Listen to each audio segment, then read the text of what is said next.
everybody, to Pro League here on Tuesday. I am Valdez. With me is Wolf once again tonight, and we are about to jump into the Jin Air Green Wings Starcraft 2 team versus KT Rolster, who was able to win yesterday against the Freaks. That's right. Jin Air Green Wings being a dominant force, not only this season, but the previous season, going all the way to the grand finals.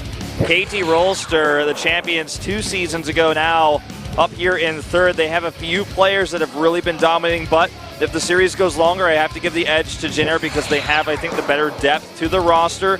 SOS versus Stats, I predicted it, I called it. You said it yesterday before it even came out.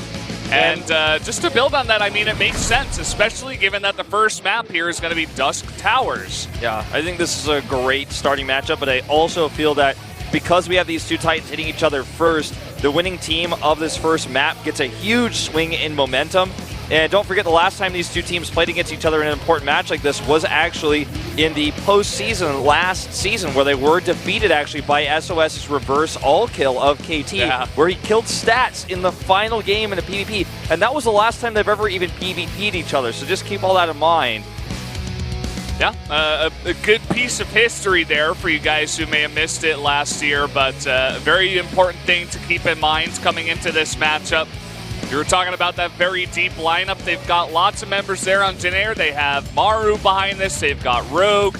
Albeit he's not having the best season so far in 2016, but he's been doing better and better here, especially in Pro League. Yeah, definitely doing better in Pro League overall, I would say. And I think this matchup could go either way. Just looking at what people are saying, you know, on Twitter and things of that nature, most people actually predicting KT Rolster to take this. The Team Liquid article, the preview, was also predicting KT Rolster to take it as well. I think that's on the backs of these 3 players, TY, Stats, and Zest, and they're carrying this team. But who's the 4th player going to be if it comes down to it? Lenok again?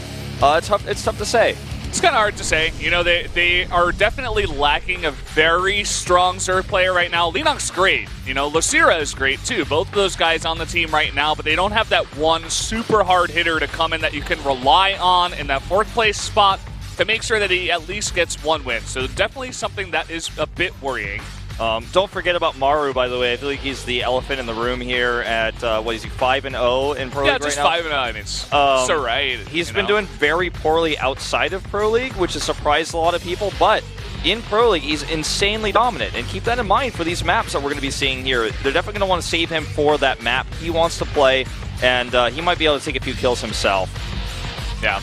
Now, looking at the amount of times these two teams have 2 kill, 3 kill, and all killed there, you notice that on the left side, too, there's one name that hasn't had the best season towards the end of 2015 and also the beginning of 2016. That's Cure.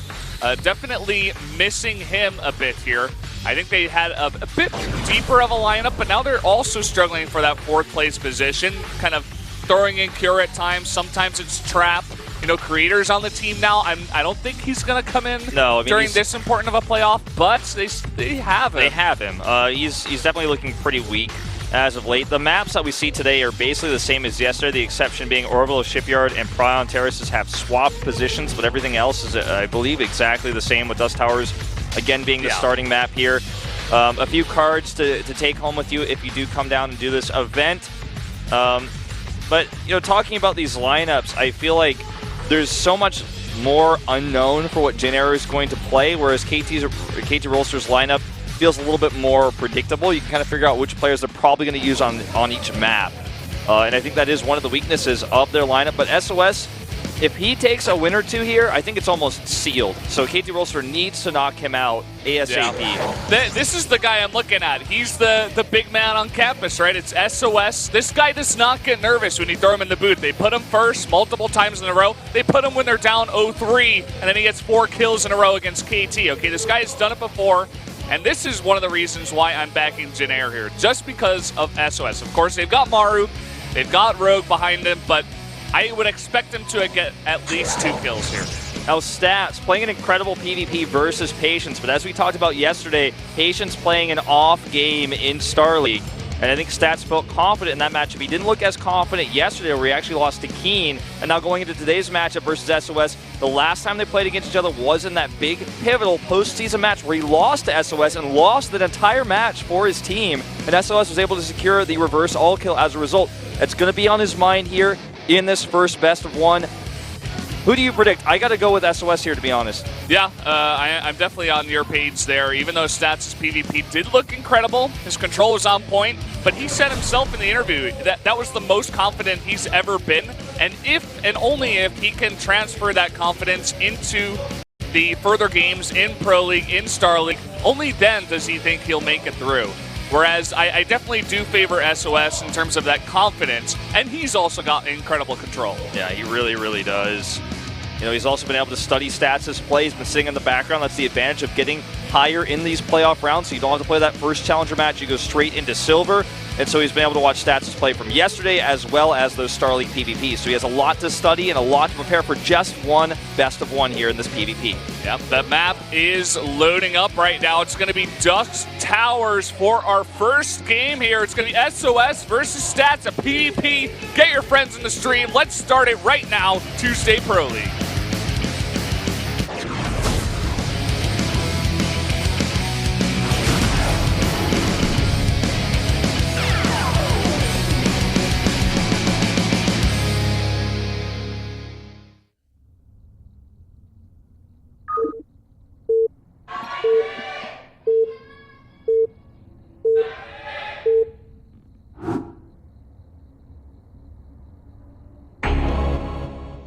Down in the bottom left in the red, one of our Protoss players from Jin Air, it is SOS.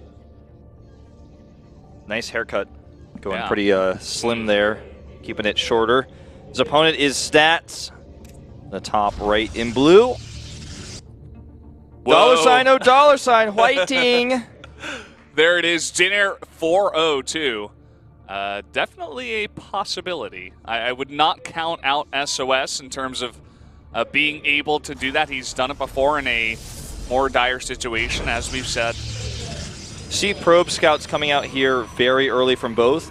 If you don't do that, oftentimes the tight wall will get you. And versus SOS especially, I would want to probe scout this early just to make sure you get a good idea of what's happening. May attempt a gas steal, but looks like instead he's just going to try to block that secondary gas temporarily with his probe, and then just going to casually walk out. Very standard scouts here for both players. Nothing crazy to be seen just yet. They just want to keep those probes alive until the tech gets shown. They want to see if it's a second gateway or not. That's the key. Or if it's going to be a crazy fast Nexus, which he's going to try to deny, in this case, Stats. Yeah, SOS actually, in fact, Stats is going to throw down a pylon to delay this even further. So Stats forced to throw down an extra gas a little bit later, and is just going to go straight into that cybernetics core at first. Not going to spend any mining time to try to get that out. Ooh, nice. Blocking the cyber core there for a second. That actually used to make such a huge difference in PvP in the old days when it was 4-gate versus 4-gate. It's like, well, I lost my core time for like 10 seconds. I guess I just lose. Yeah. But it still makes... His warping comes in first. 4 stalkers up my ramp. Yeah. 4-gate versus 4-gate. Oh, well, I guess that's it. It still makes a pretty big difference. And keep an eye on that production tab. You're going to see just how much of a difference. Stats with the second gateway, though, obviously affects his build time a little bit as well. And Mothership Core coming up here a little bit faster as a result of the faster core for SOS. Means he's built his energy a little bit faster, which is important considering he only has one gateway to work with here. Yeah, in fact, Stat's going to delay that Mothership Core for now. Going to go for 2 units, very heavy gas units, in fact, going for a very early sentry. Once that scouting, once that hallucination energy, no doubts. Especially on a big map like this, it's going to be hard to get that scouting information. Even if you do go for observers, it's a very long map. Getting observers over there will take a bit. Yeah. You see that the probe of SOS leaves the base, but he does scout that the Nexus was up after, or there wasn't a Nexus at all, but he knows one's coming. But he saw that there was no tech in the building, in the main base. So he also saw that both gateways were producing units. So he knows it's just going to be early pressure with an Adept at least. Back at home, this pylon will finally be taken out here, drawing the fire of 2 probes, in fact. And then SOS will be able to plant his own pylon behind this Stargate that he's created. And it looks like Stats is going to add his own safety Stargate back at home, a little bit delayed. It's actually supply blocked as a result of that pylon kill, so small mistake here. And look at this, SOS going to scout that Stargate with his Mothership Core.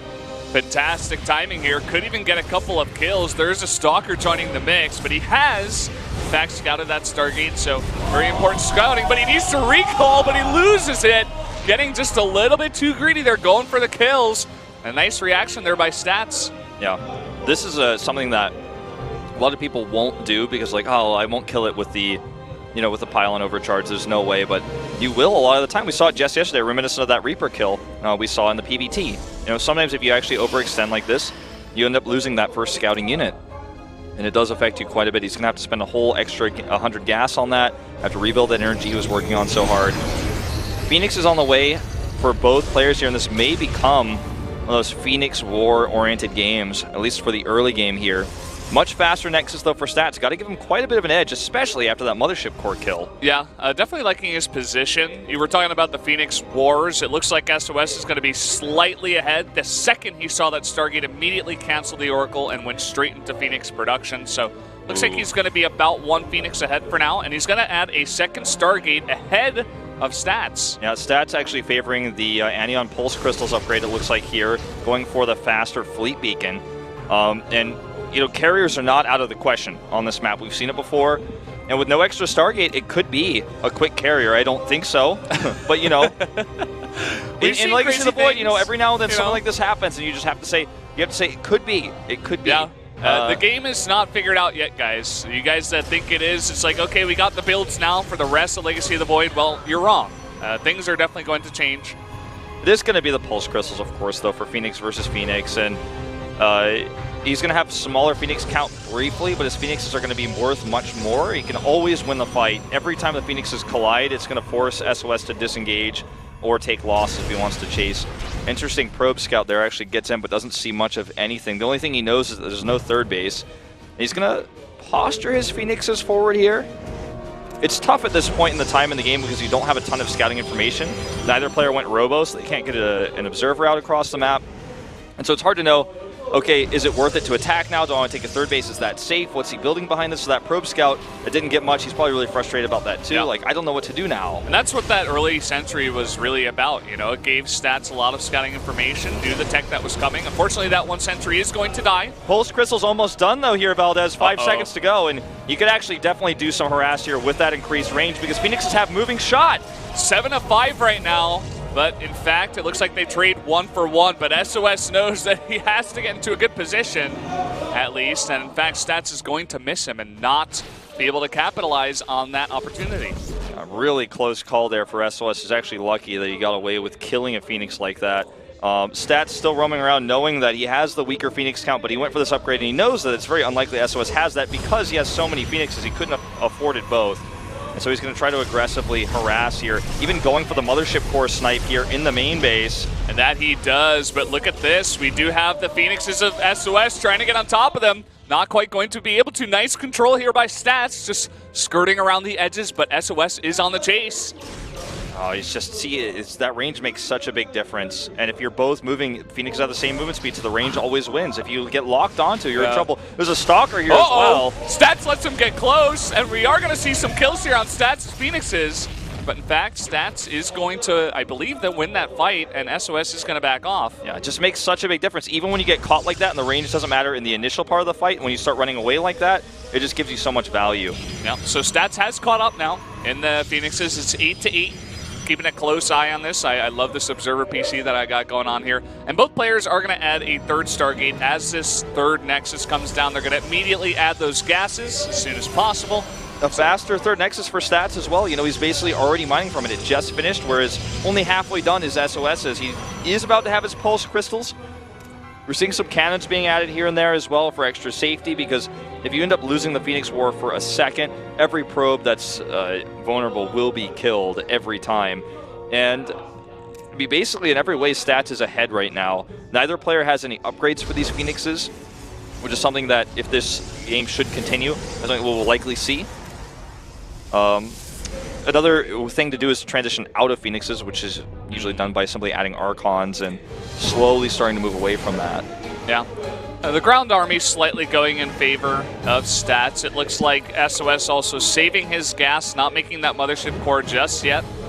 Doesn't see it as valuable for now, as there aren't too many units on the ground, you're not going to have to defend for a while. But look at this. We already have a mothership on the way for stats at 117 supply. He's got that fleet beacon, so. He's just hitting his macro much better, you know? These 20 supply up in Army had that base faster, and it's giving him these bigger rounds of even Phoenix's 3 at a time now coming up faster than SOS is producing.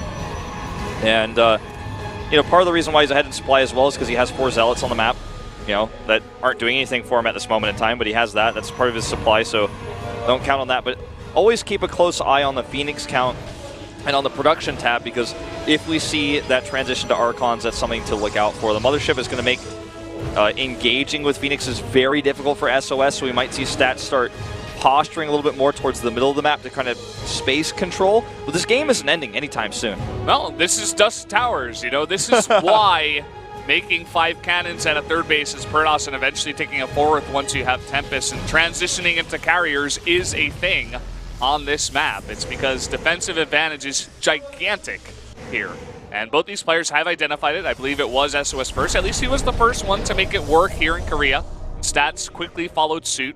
I want to point out, by the way, and if you're a player who's ever gotten into this situation, like in high diamond or low master or something, and you're not sure, what's one small thing you can get ahead in this matchup to do is look at the mini-map. Both players have pylons on their opponent's side of the map or towards that side of the map, so they can see Phoenix move outs. They can see those attacks coming. They can see warp prisms coming if that's ever a thing, which in Phoenix versus Phoenix is very difficult to do and risky to do. But just scattering pylons across the map, Phoenixes can't kill those. So they're basically just permanent watchtowers for you on the map. So something to point out. +1's coming up here faster for stats. Templar Archive coming up for SOS though. So yeah, it looks like SOS got the faster tech buildings. You got the Robo out, got a couple of observers out already on the map ahead of Stats. Stats already only committed to 1 observer. And then SOS got his Twilight Council, Templar Archives faster, but the upgrades are much faster here for Stats. You were talking about it 1-1. In terms of attack for ground, attack for air, and Blink now on the way. Yeah, Blink a really interesting choice. He's actually adding extra gateways as well, leading me to believe that with that +1, he will transition into more Stalker-oriented Army after he wins the initial Phoenix battle. That's what he wants. Looks like SOS going into Chargelet Archon, and Stats instead just going to go for this big group of units underneath that mothership and just get a bunch of Blink Stalkers, adding the gates now to sustain that. Yeah. Usually Charge Zealot Archon does win this fight. Well, this game will basically be decided by a set of battles. Stalkers here kind of trying to zone on the ground. Now, if he lifts those Stalkers up with the Phoenixes, those Phoenixes aren't firing, and the Phoenix battle will snowball like crazy in Stats' favor if that happens. So he has to be careful about that. That was a dead Oracle, but it did its job. Nice revelation there on all the Phoenixes. Unfortunately, won't be able to be used here. Looks like Stats gearing up for an attack now. Oracle now going towards SOS, gets a tag of his own on a bunch of those units. Very difficult to gauge Phoenix numbers right now, but Stats has to know that it's very likely he has less because of all the Stalkers 27 to 24. 18 Stalkers on the ground, 14 Zealots, and 2 Archons for SOS. But SOS does have the advantage here in his defensive position with those overcharges. A ton of Stalkers on the map, and there are Charge Zealots. So if he can kill the Observers, the Charge Zealots won't be able to do anything to these Stalkers, and it'll be a horrible losing battle. Yep. So he only has 1 Observer SOS, so if he loses that, then he's going to be out of luck, because the Phoenixes, if they have to target the Mothership Core, they're going to lose the Phoenix battle. Well, it looks like SOS does want to go for the attack here. That Mothership getting a little bit slow here, and the bunch of these Phoenixes are going to target it down. That was a huge misposition there by Stats, and while those Phoenixes were targeting the Mothership Core, he wasn't in range to punish them for it, so he just lost his entire, well, not even a Mothership Core, a Mothership is down now, and his whole strategy was revolving around using these Phoenixes to control the sky, to control the vision, then using the Stalkers to beat the Archon army below, and now he can't position that way anymore. He has to sit back and defend. One tiny miss micro is all it took, and now SOS is on the attack himself. But we do have a bunch of DTs. Stats has committed to that Dark Shrine, and he is sending them into the 3rd base. And only now is the forge being made, and there's only 1 observer on the map here for SOS. This is so bad for SOS. He has to send this slow observer back. The 2nd observer is not even close to being done, not even halfway done. So much damage being done to his economy here, and it's not over yet. The DTs have now been moved into this natural, and there's 1 at the 3rd base as well. Oh, man. This is just a nightmare.